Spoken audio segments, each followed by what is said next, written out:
ಕೇರಳದಲ್ಲಿ ಬಹಳ ಮಳೆ ಆಗ್ತಾ ಇರುವಂತ ಕಾರಣಕ್ಕಾಗಿ ಕಬಿನಿ ಜಲಾಶಯಕ್ಕೆ ನೀರಿನ ಒಳಹರಿವು ಹೆಚ್ಚಾಗ್ತಾ ಇದೆ. ಸದ್ಯ ಜಲಾಶಯದ 4 ಗೇಟ್ಗಳಿಂದ ನೀರು ಬಿಡುಗಡೆ ಮಾಡಲಾಗಿದೆ. 25,000 ಕ್ಯೂಸೆಕ್ ನೀರನ್ನ ಬಿಡುಗಡೆ ಮಾಡಲಾಗಿದೆ.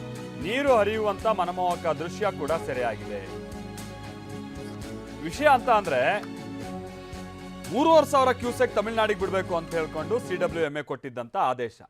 ಈಗ 3,500 ಅಲ್ಲ, ಅದಕ್ಕಿಂತ ಹತ್ತತ್ರ 9 ಪಟ್ಟು ಜಾಸ್ತಿ 25,000 ಕ್ಯೂಸೆಕ್ ನೀರನ್ನು ಈಗ ತಮಿಳುನಾಡಿಗೆ ಹರಿಸುವಂಥ ಕೆಲಸ ಆಗ್ತಾ ಇದೆ.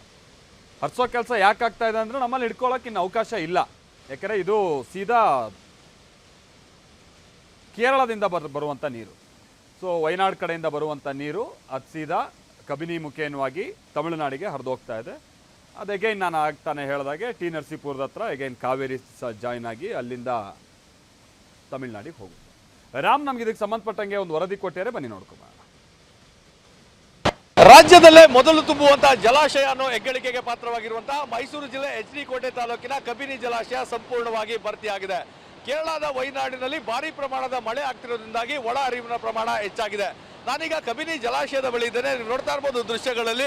ಸೊ ಸಾಕಷ್ಟು ಹೆಚ್ಚಿನ ಪ್ರಮಾಣದಲ್ಲಿ ಒಳ ಹರಿವು ಇರೋದ್ರ ಕಾರಣಕ್ಕಾಗಿ ಹೊರ ಹರಿವಿನ ಪ್ರಮಾಣದಲ್ಲೂ ಸಹ ಅಷ್ಟೇ ಇದೆ. ಬರೋಬ್ಬರಿ 30,000 ಕ್ಯೂಸೆಕ್ ನೀರು ಒಳ ಹರಿವು ಇದೆ. ಇದೀಗ 25,000 ಕ್ಯೂಸೆಕ್ ಹೊರ ಹರಿವು ಇದೆ. ಒಟ್ಟು 4 ಗೇಟ್ಗಳಲ್ಲಿ ಈ ಒಂದು ನೀರನ್ನು ಹರಿಯಬಿಡಲಾಗ್ತಾ ಇದೆ. ಹೊರಭಾಗಕ್ಕೆ ನೀವು ನೀರು ಹರಿದು ಹೋಗ್ತಾ ಇರುವಂತಹ ಒಂದು ದೃಶ್ಯಗಳಲ್ಲಿ ನೋಡ್ತಾ ಇದೆ.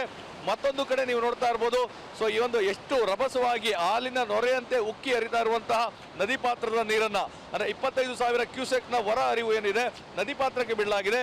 ಈ ಒಂದು ನೀರು ನೇರವಾಗಿ ತಮಿಳುನಾಡಿಗೆ ಹೋಗುವಂಥದ್ದು. ಯಾಕಂದ್ರೆ ತಮಿಳುನಾಡಿಗೆ ನೀರು ಬಿಡಬೇಕು ಅಂತೇಳಿ ಸೂಚನೆ ಆದೇಶಗಳನ್ನ ನೀಡಲಾಗಿತ್ತು.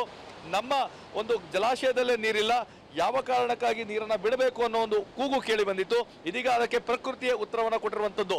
ಸೊ ಹೆಚ್ಚಿನ ಪ್ರಮಾಣದಲ್ಲಿ ನೀರು ಬರ್ತಿರೋದಾಗಿ ತಮಿಳುನಾಡಿಗೆ ಸಹಜವಾಗಿ ನೀರು ಹರಿದು ಹೋಗ್ತದೆ. ಮತ್ತೊಂದು 2ನೇ ಗೇಟ್ನಲ್ಲಿ ನಾನು ಇದ್ದೇನೆ. ನೀವು ನೋಡ್ತಾ ಇರ್ಬೋದು, ಒಟ್ಟು 4 ಗೇಟುಗಳನ್ನು ಕಬಿನಿ ಜಲಾಶಯ ಹೊಂದಿದೆ. ಏಕಕಾಲಕ್ಕೆ 4 ಗೇಟುಗಳಲ್ಲೂ ಸಹ ಹೊರ ಹರಿವಿನ ಪ್ರಮಾಣವನ್ನು ಹೆಚ್ಚಿಸಲಾಗಿದೆ. ಹೀಗಾಗಿಯೇ ಹೆಚ್ಚಿನ ಪ್ರಮಾಣದಲ್ಲಿ ನೀರು ನದಿ ಪಾತ್ರಕ್ಕೆ ಬಂದಿರುವಂಥದ್ದು. ಸೊ ವಯನಾಡಿನಲ್ಲಿ ಇನ್ನೂ ಹೆಚ್ಚಿನ ಪ್ರಮಾಣದಲ್ಲಿ ಮಳೆ ಆದರೆ ಖಂಡಿತವಾಗಿಯೂ ಆ ಒಂದು ಏನು ಮಳೆಯ ಪ್ರಮಾಣವನ್ನು ನೋಡಿಕೊಂಡು ಹೊರ ಹರಿವನ್ನು ಹೆಚ್ಚು ಮಾಡಲಾಗ್ತದೆ. ಹೀಗಾಗಿ ನದಿ ಪಾತ್ರದ ಜನರು ಏನಿದ್ದಾರೆ, ನದಿ ಪಾತ್ರದ ಜನರಲ್ಲಿ ಸೊ ಈ ಒಂದು ಆತಂಕ ಏನು ಮನೆ ಮಾಡ್ತಾ ಇತ್ತು, ಸೊ ಆತಂಕಕ್ಕೂ ಸಹ ಎಚ್ಚರಿಕೆಯ ಗಂಟೆಯನ್ನು ನೀಡಲಾಗಿದೆ. ಅಂದರೆ ನದಿ ಪಾತ್ರದಲ್ಲಿ ಇರುವಂಥವರು ತಮ್ಮ ಜಾನುವಾರುಗಳ ಜೊತೆಗೆ ಸುರಕ್ಷಿತ ಸ್ಥಳಗಳಿಗೆ ತೆರಳಬೇಕು ಅಂತ ಹೇಳಿದ್ದಾರೆ. ಸೊ ಹಾಗಾಗಿ ಅದೇ ಕಾರಣಕ್ಕಾಗಿ ಸೊ ಎಚ್ಚರಿಕೆಯ ಒಂದು ನೋಟಿಸನ್ನು ಸಹ ನೀಡಿರುವಂಥದ್ದು. ಯಾವುದೇ ಕಾರಣಕ್ಕೂ ನದಿ ಪಾತ್ರದಲ್ಲಿರುವಂತಹ ಜನಗಳು ಈ ಒಂದು ಸ್ಥಳದಲ್ಲಿ ಅಂದರೆ ಸುರಕ್ಷಿತ ಸ್ಥಳಗಳಿಗೆ ತಾವು ತೆರಳಬೇಕು. ಮತ್ತು ಹೆಚ್ಚಿನ ಪ್ರಮಾಣದಲ್ಲಿ ನೀರನ್ನು ಬಿಡುವಂತಹ ಸಾಧ್ಯತೆ ಸಹ ಇದೆ ಅನ್ನೋ ಒಂದು ಮಾತುಗಳನ್ನು ಈಗಾಗಲೇ ಅಧಿಕಾರಿಗಳು ಎಚ್ಚರಿಕೆಯ ರೂಪದಲ್ಲಿ ಕೊಟ್ಟಿದ್ದಾರೆ. ಖಂಡಿತವಾಗಿಯೂ ಕೇರಳದ ವಯನಾಡಿನಲ್ಲೇನಿದೆ ಮಳೆಯ ಪ್ರಮಾಣ ಹೆಚ್ಚಾಗ್ತಾ ಇದ್ದಂತೆ ಹೆಚ್ಚಿನ ಒಂದು ಒಳ ಹರಿವು ಬರ್ತದೆ. ಸೊ ಹೀಗಾಗಿ ಹೊರ ಹರಿವಿನ ಪ್ರಮಾಣ ಸಹ ಹೆಚ್ಚಾಗ್ತದೆ. ಈಗ ಇರುವಂಥದ್ದು 25,000 ಕ್ಯೂಸೆಕ್ ಇದೆ.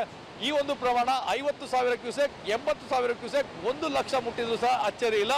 ಅದೇ ಕಾರಣಕ್ಕಾಗಿ ಪ್ರವಾಹದ ಎಚ್ಚರಿಕೆಯನ್ನು ಸಹ ನೀಡಲಾಗಿದೆ. ಖಂಡಿತವಾಗಿಯೂ ಎಲ್ಲ ಕಡೆಗಳಲ್ಲೂ ಇರುವಂಥದ್ದು ಒಂದೇ. ಯಾಕಂದರೆ ಕರ್ನಾಟಕ ತಮಿಳುನಾಡಿನ ನಡುವೆ ಯಾವಾಗ ಕಾವೇರಿಯ ವಿವಾದ ಬರ್ತದೆ, ಆ ಒಂದು ವಿವಾದಕ್ಕೆ ಪ್ರಾಧಿಕಾರಗಳು, ಸಮಿತಿಗಳು, ನ್ಯಾಯಾಲಯಗಳು, ರಾಜಕಾರಣಿಗಳು, ಸರ್ವಪಕ್ಷ ಸಭೆ ಈ ರೀತಿ ಯಾವುದೂ ಸಹ ಉತ್ತರವನ್ನು ನೀಡೋದಿಲ್ಲ. ಪ್ರಕೃತಿ ಅದಕ್ಕೆ ಉತ್ತರವನ್ನು ನೀಡುತ್ತದೆ. ಪ್ರಕೃತಿ ದತ್ತವಾಗಿಯೇ ಈ ಸಮಸ್ಯೆ ಬಗೆಹರಿಬೇಕು ಅಂತೇಳಿ ಆ ಮಾತು ಮತ್ತೊಮ್ಮೆ ಸಾಬೀತಾಗಿರುವಂಥದ್ದು. ಮತ್ತೊಂದು ಕಡೆ CM DK ಶಿವಕುಮಾರ್ ಹೇಳುವಂಥದ್ದು, ಪ್ರಯತ್ನಗಳು ವಿಫಲ ಆದರೂ ಸಹ ಪ್ರಾರ್ಥನೆ ವಿಫಲ ಆಗೋದಿಲ್ಲ, ಪ್ರಾರ್ಥನೆ ಫಲ ಕೊಡ್ತದೆ ಅಂತ. ಅದೇ ರೀತಿಯಾಗಿ ಎಲ್ಲರ ಪ್ರಾರ್ಥನೆ ಈಗ ಹೊರ ಕೊಟ್ಟಿರುವಂಥದ್ದು. ಕಬಿನಿ ಜಲಾಶಯಕ್ಕೆ ಹೆಚ್ಚಿನ ಪ್ರಮಾಣದಲ್ಲಿ ನೀರು ಬರ್ತಾ ಇರೋದ್ರಿಂದಾಗಿ ಎಲ್ಲ ಸಮಸ್ಯೆಗಳು ಬಗೆಹರುತ್ತೆ ಅನ್ನೋದು ವಿಶ್ವಾಸ ಎಲ್ಲರಲ್ಲೂ ವ್ಯಕ್ತವಾಗಿರುವಂಥದ್ದು. ಕಬಿನಿ ಜಲಾಶಯದಿಂದ ಕ್ಯಾಮ್ರಾ ಪರ್ಸನ್ ಜೀವನ್ ಜೊತೆ ರಾಮ್, TV9 ಮೈಸೂರು.